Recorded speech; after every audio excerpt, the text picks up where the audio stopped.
Sianturi dari Fakultas Hukum Universitas Pamulang. Saya Kelvin Andreas dari Fakultas Hukum Universitas Pamulang. Saya Muhammad Jur Yoga Pranoto, biasa dipanggil Yoga, dari Fakultas Hukum Universitas Pamulang. Kalau saya Matias Daci dari Fakultas Hukum Universitas. Kebetulan sama kami. Betul. Fakultas Pamulang Jaya.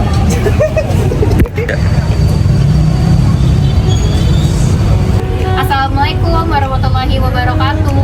Selamat datang di podcast kami, yaitu Mencoba Kritis. Nah, kali ini kita akan membahas topik yang lumayan penting nih, yaitu tentang tanggung jawab produk dalam hukum perlindungan konsumen. Iya, benar banget nih, Mbak dan Mbak.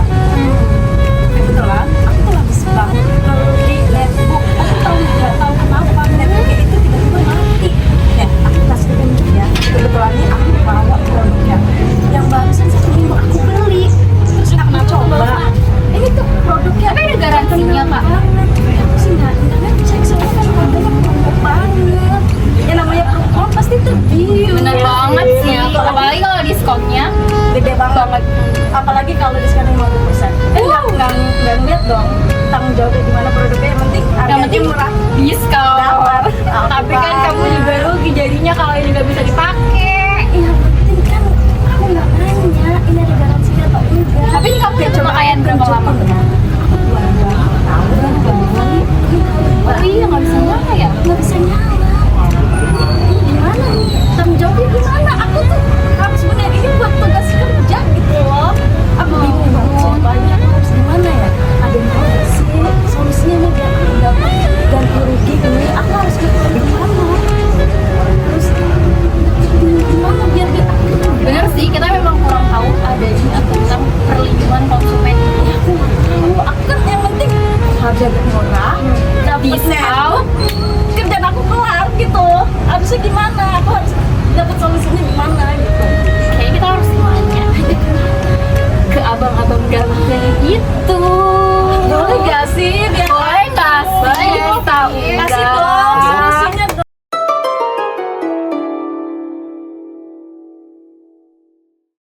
Nah, ini kebetulan ada abang-abang ganteng nih di sini. Halo abang-abang. Hai, sehat nggak? Luar biasa. Alhamdulillah, luar biasa. Sehat, sehat, sehat. Yes, selalu sehat dong. Jadi gini nih abang-abang, aku punya teman, dia itu baru banget beli laptop. Nah, tapi baru pemakaian 1 bulan, ternyata udah blank, mati tiba-tiba. Sedangkan dia mau claim, dia itu garansinya nggak? Iya nih, kebetulan kan aku di Netflix ya. Itu harganya promo. Jadi nggak mikirin hanya bayar garansi atau apa, yang penting yang murah lah. Perempuan tahu kan ya Mbak gimana. Tapi diskon, itu diskon. Kalau murah kan pasti ya tinggal. Oh, datang laptopnya pas aku coba.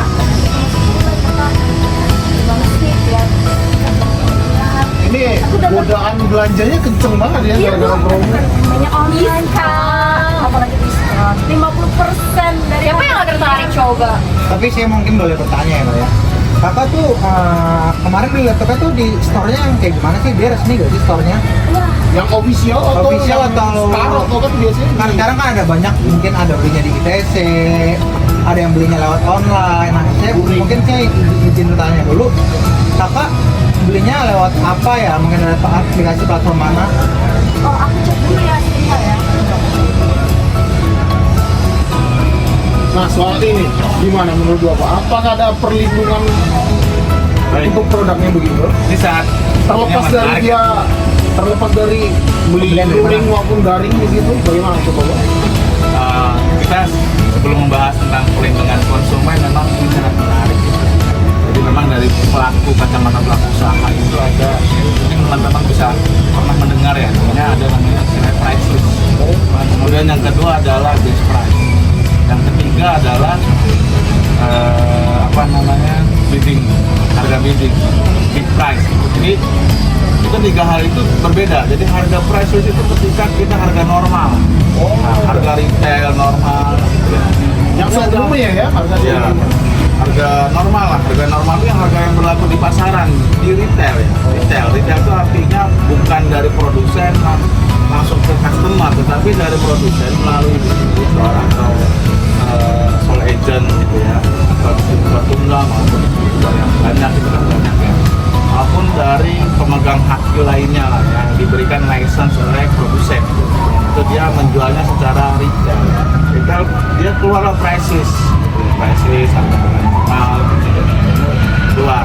Nah, kemudian ada namanya best price itu biasanya di korporasi ya. Jadi kayak misalnya ini karena kita B2B, business to business gitu, ya udah kita kasih corporate rate, kita kasih best price-nya. Tapi juga ada namanya bidding price itu membentuk harganya ketika ada sebuah tender ya, tender dengan kuantiti yang banyak jumlahnya, itu akan berbeda dengan harga pasaran. Itulah kelebihan dibanding harga retail, dan penurunannya tuh akan bisa signifikan maupun tidak. Nah, tapi dalam kasus ini adalah ada diskon. Diskon itu biasanya diberlakukan ketika unit atau produk yang dijualnya itu sudah tidak diproduksi lagi, sudah stop produksi dan dia masih ada di gudang, dan itu tergantung eventnya. Bisa jadi biasanya itu pada saat akhir tahun, jadi harga itu produk cuci gudang. Ya, cuci gudang. Jarang sekali harga itu turun drastis di hari raya Idul Fitri, tidak ada, kan jarang, bahkan harganya dinaikkan.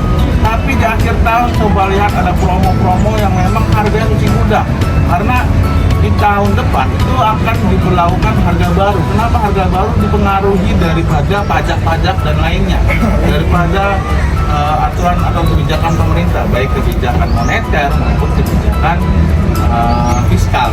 Jadi ada dua kebijakan yang diatur pemerintah. Nah, lanjut mengenai permasalahan apakah bisa diklaim garansi Atau ada pertanggungjawaban hukumnya nggak sih menurut Bapak? betul. Jadi memang undang-undang kita itu ada undang-undang perlindungan konsumen. Perlindungan konsumen sendiri itu sudah diatur ya, Undang-Undang Nomor 8 Tahun 1999 tentang perlindungan konsumen itu memang sudah diatur sedemikian rupa sehingga siapapun sebagai customer itu sebagai daripada pembeli itu merasa hak-haknya itu dilindungi ketika melakukan pembelian produk apapun. Dilindunginya dari apa? Dari etiket-etiket tidak baik yang dilakukan oleh produsen. Nah, dalam hal ini ketika misalnya ada namanya klaim ya, klaim garansi itu ketika kapan sih mulai berlaku? Nah itu penting sih. Klaim garansi itu ketika pertama yang jelas tuh sudah ada dulu aturan mainnya. Aturan ketika lu mau beli barang gua, ini gua kasih garansi sekian. Ketika itu memang disikat dari awal pembelian. Tapi kadang-kadang kita selaku buyer ya, selaku konsumen, kadang-kadang nggak memperhatikan itu gitu ya. Terutama barang-barang elektronik gitu, udah yang penting murah tadi kan. Yang penting demand-nya tinggi gitu, ya, demand tinggi gitu kan, demand tinggi, udah murah. Ini kepentingan produsen juga. Untuk itu akan pemerintah mengatur itu untuk perlindungan daripada konsumen ini. Dan apa saja sih yang bisa diklaim gitu ya tadi. Pertama garansi itu adalah cacat pabrik.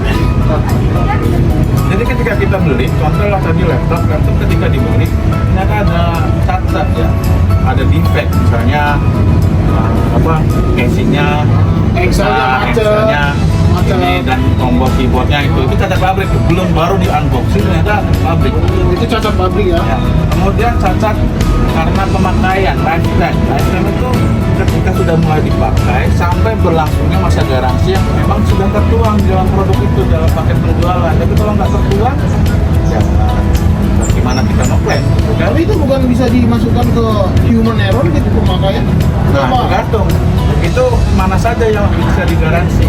Misalnya ada lagi bagian-bagiannya. Ya, jadi ketika klaim garansi itu artinya banyak. Contoh kita beli motor atau tadi beli laptop dalam kasus ini, kemudian kemudian kita guyur air ya itu jadi on risk, jadi resikonya daripada pembeli. Masuk human ayo. Iya.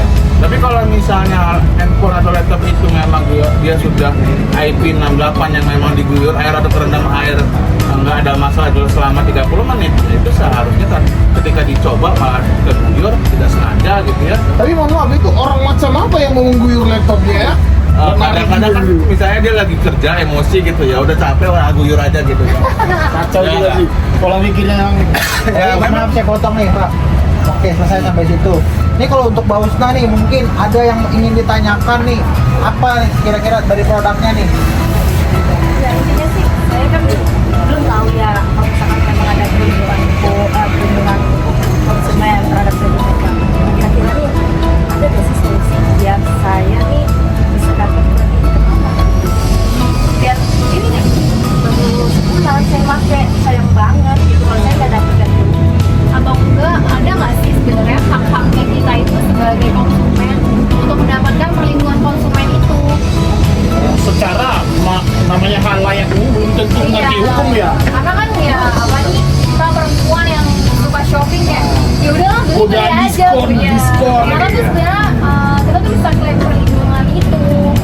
Ada nggak sih aturannya? Packagingnya bagus, ya kan produknya Tapi yang penting sih diskon terus harganya bagus. Kenapa nggak dibeli? Nah. Besok belum tentu harga segitu lagi. Nice. Jadi gimana Bu, ada tanggapan untuk pertanyaan Mbak Usna? Ya, Menarik sih ini. Ya sebetulnya sangat menarik sekali ini. Harus bikin dulu kita. Silakan. Seger banget memang ini. Dengan era perkembangan yang sangat cepat ini, dan era perkembangan ekonomi ini makin banyak bagi yang memang tidak bisa kita batasi. Kalau misal dari segi klaim garansi tadi kita solusi gitu. Kalau saya sih melihat salah satunya saya melihat dari sisi keadilan sebenarnya. Kalau Asas keadilan atau dari keadilan? asas keadilan. Misal begini, sebagai masyarakat itu sebetulnya kita mesti gitu pintar saja, bukan hanya asal karena memang banyak diskon, maka kita asal mau beli saja. Memang betul kita punya, tetapi di balik hak itu kita yang memilih hak kita sejauh mana kita. Tapi bentar dulu, ini pinternya paham hukumnya atau yang pinter secara akil atau bagaimana sih menurut? Itu memang ini perlu edukasi lagi sebetulnya dari segi undang-undang perlindungan konsumen. Mungkin masyarakat itu nggak terlalu paham. Nah, itu terkait masalah perlindungan konsumen. Tetapi memang semua itu pilihan kita. Kalau klaim garansi itu kan salah satu hak kita sebagai memang. Tetapi kalau misal kemudian ditawarkan tanpa ada klaim garansi, kita mau saja sebetulnya kita harus sepakat kan, ya kan? Kesepakatan di awal. Iya. Nanti kita mau dong tanpa klaim garansi, apalagi kalau kita memperhatikan secara betul pas kita pembelian, karena kita tergiur tadinya kan maksudnya, karena tergiur dengan diskon 50% ini, maka tidak memperhatikan lagi bahwa ini akan ada berdampak nanti gitu. Kalau misal ada perusahaan produk gitu. Jadi kalau saran saya sih sebenarnya itu bisa dicoba di yang pihak penjualnya mungkin minta pertanggungjawaban atau mungkin minta solusi apakah ini bisa kita lakukan atau tidak. Itu sih kalau dari pandangan saya mungkin bisa dilanjutkan dari sisi hukum kali ya. Baik, mungkin kalau kita runut ya atau kita ambil daripada peraturan yang ada yaitu Undang-Undang tahun 1999 itu tentang perlindungan konsumen. Jadi perlindungan konsumen itu memang di undang-undang ini membahas tentang hak dan kewajiban daripada konsumen itu sendiri, kemudian hak dan kewajiban daripada pelaku usaha dan hal-hal yang dilarang oleh hal yang dilarang dilakukan oleh pelaku usaha ya, atau produsen. Misalnya dia memberikan informasi palsu seolah-olah barang itu sudah diskon padahal harga normalnya tadi yang kita sampaikan di awal price listnya Sudah dinaikkan, 100.000 gitu, sudah dinaikkan. tapi dia kasih harga di markup dulu kemudian potongan seolah-olah ada potongan promosi sehingga harganya terus 10.000 gitu. Pada dasarnya itu adalah informasi palsu yang memang sangat dilarang oleh Undang-Undang nomor 8 tahun 1999 ini. Itu maksudnya penipuan bukan? Betul, penipuan. Secara tidak langsung tapi. Secara tidak langsung. Secara tidak langsung. Tapi kan kalau kita lihat di mall-mall atau di mana gitu atau di supermarket lainnya, kadang-kala ada tulisan diskon 25% plus Spesial offer ya, kemudian ada diskon 50% plus 20%. dan plus lainnya ya. Dan lain-lainnya Ada gitu ya. embel-embelnya lagi tuh di belakang. Ya, betul. Punya Ada kartu embel-embelnya ini. lagi. Dan memang salah satu larangannya itu dilarang untuk apa memperjualkan barang-barang yang cacat gitu loh ya. Yang dalam arti tadi, ketika dalam kasusnya Mbak Husna, ketika barang itu cacat, ya dilarang gitu. Dilarang untuk apa namanya diperjualbelikan oleh si pelaku usaha gitu ya.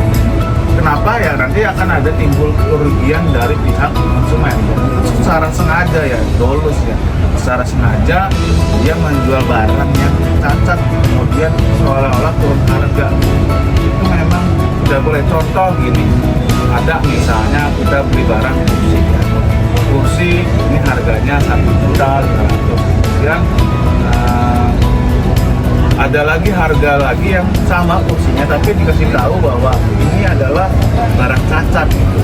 Barang cacat, bahkan barang itu walaupun harganya turun gitu, barang cacat pun itu tidak boleh dilarang karena kita nggak tahu maksud dan tujuan daripada pelaku usaha. Bisa jadi yang kelihatan secara visual cacatnya hanya misalnya sobek sedikit, ternyata bagian dalam-dalamnya Masih bisa layak. Iya, enggak, ternyata udah rusak parah gitu loh. Cuman yang dijualnya itu hanya rusak sedikit gitu loh. Ya kan, ini kenapa kok dijualnya beda gitu dengan oh iya ini cacat pabrik, cuman cacat pabriknya hanya sobek doang. Kita apakah yang ngecekin dalam-dalamnya kan? Nggak mungkin dong. Bisa Kita jadi di konsumen ya. dalamnya itu kan hancur parah, kita nggak bisa memeriksa. Paling kalau udah sampai Sangat parah. ke rumah baru. Iya, memang pernah juga saya ngelihat itu ada barang-barang kayak gitu yang satu harganya sekitar 500 dan satu harganya 750.000 atau 40.000 Jauh banget ya, gitu. masuk Dia harga bilangnya normal cacatnya ya. ini gitu, tapi kan kita nggak tahu ada secara pasti sehingga timbul ketidakpastian gitu. Ketidakpastian itu kan sesuatu yang sangat dilarang gitu, abu-abu. Itu dilarang untuk diperjualbelikan gitu. Dan di sini juga di Undang-Undang Nomor 8 Tahun 99 ini larangannya cukup banyak ya. Jadi itu ada di pasal 9 ya. Jadi pelaku usaha itu dilarang memproduksi dan atau memperdagangkan barang dan atau jasa yang tidak memenuhi atau tidak sesuai dengan standar gitu. Kemudian tidak sesuai dengan berat bersih, kemudian tidak sesuai dengan ukuran, takaran timbangan, tidak sesuai dengan kondisi jaminan gitu. Jadi jaminan yang tadi dimaksud adalah jaminan layanan purna jual seperti garansi itu masuk dalam layanan purna jual. Garansi itu masuk dalam layanan purna jual itu. Kemudian tidak sesuai dengan mutu, tingkatan komposisi proses, tidak sesuai dengan janji yang dinyatakan dalam tabel. Kemudian tidak dicantumkan tanggal kadaluarsa, tidak mengikuti ketentuan halal, tidak memasang label, gitu. Kemudian tidak mencantumkan informasi dan atau petunjuk penggunaan. Kemudian pelaku usaha dilarang memperdagangkan barang yang rusak, cacat, atau bekas. Jadi, Harusnya bekas juga nggak boleh. iya, betul. Memang tidak boleh itu, karena kan kita nggak tahu. Pelaku usaha dilarang memperdagangkan barang yang rusak, cacat, atau bekas dan tercemar tanpa memberikan informasi secara lengkap dan benar atas barang yang dimaksud. Jadi kalau misalnya ternyata barang ini apa bekas tapi nggak diinformasikan, itu nggak boleh. Cacat, tapi tadi cacatnya cuma sobek, ternyata barang dalamnya cacat semua, gitu. Itu nggak boleh juga.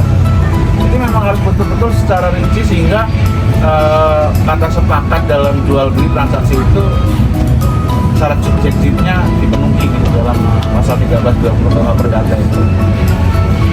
Jadi intinya berarti setelah yang saya tangkap nih dari Pak Sampayoga, Matias dan Ceng ini, berarti langkah yang diambil oleh Kak Husna untuk itu jadinya tetap harus datang mengajukan garansi lah ya, berarti untuk Kak Husna ke tempat dia beli dan kita lihat dulu apa yang dilakukan oleh toko tersebut, diproses ke apa yang Kak Husna butuhkan, baru deh mungkin kalau emang nanti ada hal-hal yang dipersulit, baru mungkin bisa menempuh jalur-jalur yang bisa. Kalau dipersulit gimana? Misalkan saya udah cobain. Ada payung hukumnya nggak sih kalau begitu? Nah itu dia, tadi ada requirement-nya nggak kalau melakukan Garansi abangnya itu masuk dalam on risk. Oh maksudnya Atau memang pernah dikasih garansi apa ya? Garansi dikasih. Tahu Kartu nggak? garansi. Elektronik tuh Tapi setahun. garansinya kalau garansinya gimana Pak? Nah. Pak. Itu pasti kan kalau mau datang ke Karena mau mengajukan klaim. Kalau garansinya gimana Pak? Cara saya dapat hak saya untuk kerja? Ini berat sih. Nah, kalau Kalau garansi ini hilang itu salah satu syarat mutlak setahu saya ya dalam pergaransi-garansian ini tuh ada dokumen, syarat dokumen itu tuh emang bahkan kayaknya di disclaimer dari awal ini kartu garansi ini disimpan ya gitu. Biasanya lumayan berat tuh kalau garansi ini agak hilang. tapi memang sekarang ya kalau yang saya pernah alami memang kita contoh kita beli handphone merek S gitu. Itu kita kartu garansi bilang kan tetap bisa mendetek. Ada. Iya ada masih garansi. Garansi itu udah masuk ke email. Ya, Ya. Baik. ya kan sekarang juga Zaman canggih ya. Udah canggih lah. Udah jarang sih kartu-kartu garansi gitu. Karena gampang kececer juga, hilang, selip. Boy sama pun itu sekarang masuknya ke email. Jadi untuk tapi memang kalau misalnya apakah memang tadi pertanyaan berkaitan sama bagus ya. Sial juga sih. Masih ada yang memperlakukan bahwa kartu garansi itu tidak syarat dalam proses klaim itu dengan dilakukan apa? Terus sebetulnya kalau saya mungkin tidak semua sekarang pakai kartu garansi digital. Belum semua. Belum semua, mungkin sebagian besar kayak handphone. Kecil, kontor kecil. Tapi juga kalau di produk-produk lain mungkin tidak pakai yang digital misalnya mobile. Tapi itu juga kita mesti lihat itu adalah salah satu tanggung jawab kita. Tanggung jawab kita untuk menjaga kartu garansi karena ini yang menjadi bukti, ini yang menjadi dasar kita untuk Kepemilikan. kepemilikan kita gitu. Bukan bahwa saya mau yang lebih bagus gitu. Karena mau yang celah seperti ini. cara penjual untuk nggak mau ganti ya salah satunya itu. lewat situ kelalaian dari konsumen itu Memanfaatkan pribadi. itu ya benar.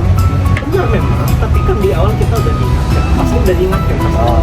Selain kita punya hak, jangan salah kita juga punya kewajiban. Ya, itu nih. Kelalaian seorang manusia itu juga salah satu tanggung kita sebagai Ya. pembeli. Itu kelalaian itu adalah salah satu kelalaian yang kewajiban. Kalau misal kewajiban kita tidak kita penuhi, maka dasar kita untuk memiliki hak. Kita Tapi itu hak dan kewajiban antara konsumen sama penjual ya dalam ini produsen lah ya kan. Tapi kan ada hierarki hukum yang lebih tinggi itu undang-undang. Ketika misalnya undang-undang itu memerintahkan pelaku usaha apapun itu kondisinya tidak boleh melakukan penolakan atas klaim meskipun tidak membawa tadi kartu garansi, karena kartu garansi dan lain-lainnya itu mungkin harus ada ketika dispute ya, ketika langsung ke pengadilan gitu ya, jadi sebuah bukti. Tapi kalau misalnya di undang-undang sendiri itu dia tidak mewajibkannya, bahkan ada bab 6 ya, tanggung jawab pelaku usaha pasal 19 ya, Undang-Undang Nomor 8 tahun 1999. Pelaku usaha bertanggung jawab ya, ayat 1 pelaku usaha bertanggung jawab memberikan ganti rugi atas kerusakan, pencemaran dan atau kerugian konsumen akibat mengkonsumsi barang dan atau jasa yang dihasilkan atau diperdagangkan. Jadi pelaku usaha bertanggung jawab memberikan ganti rugi ya, atas kerusakan, pencemaran dan atau kerugian. Jadi ditimbulkan oleh timbulnya kerugian yang tidak diderita oleh konsumen akibat mengkonsumsi barang dan atau jasa yang dihasilkan atau diperdagangkan. Ayat 2-nya, ganti rugi sebagaimana dimaksud pada ayat 1 dapat berupa pengembalian uang atau penggantian barang dan atau jasa yang sejenis atau setara nilainya atau perawatan kesehatan dan atau pemberian santunan yang sesuai dengan ketentuan peraturan perundang-undangan. Pemberian ganti rugi dilaksanakan dalam waktu 7 hari setelah tanggal transaksi. Artinya ganti rugi itu setelah adanya transaksi wajib, maksudnya setelah adanya klaim itu wajib.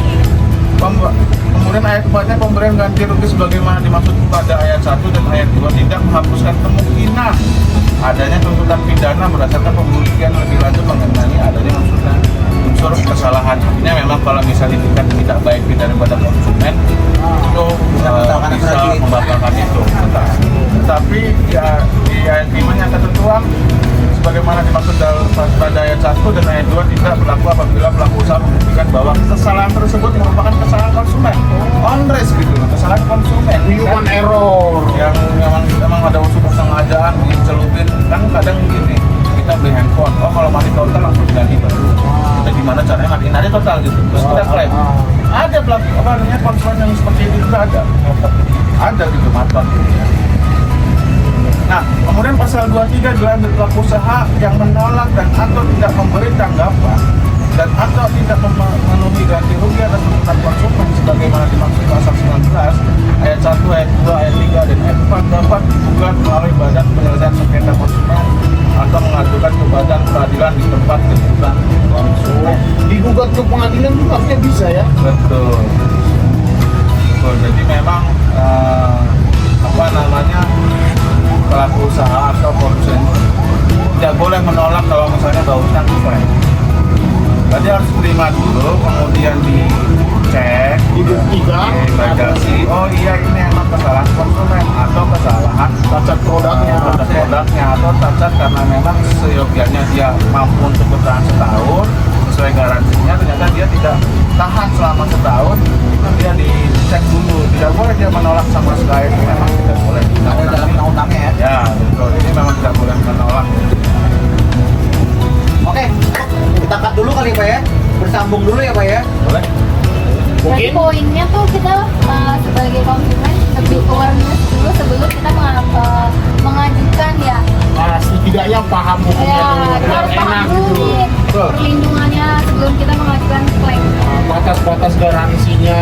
Karena memang sekali lagi ya, saya tambahin mungkin pasal 2 ini pelaku usaha memproduksi barang yang pemanfaatannya berkelanjutan.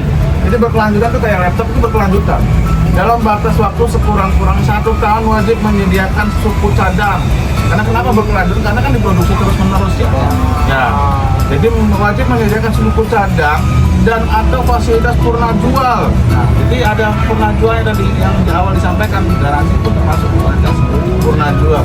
Dan wajib memenuhi jaminan atau garansi sesuai yang diperjanjikan. Jadi wajib si pelaku usaha ini untuk barang-barangnya itu ada garansinya. Entah itu garansi pabrik, ya kan? Berapa lamanya itu diatur tersendiri di undang-undang atau peraturan pemerintah lainnya. Ini memang seenggaknya ketika kita beli sepatu kemudian baru dipakai sekali kasar, ya itu wajib diklaim gitu ya kan.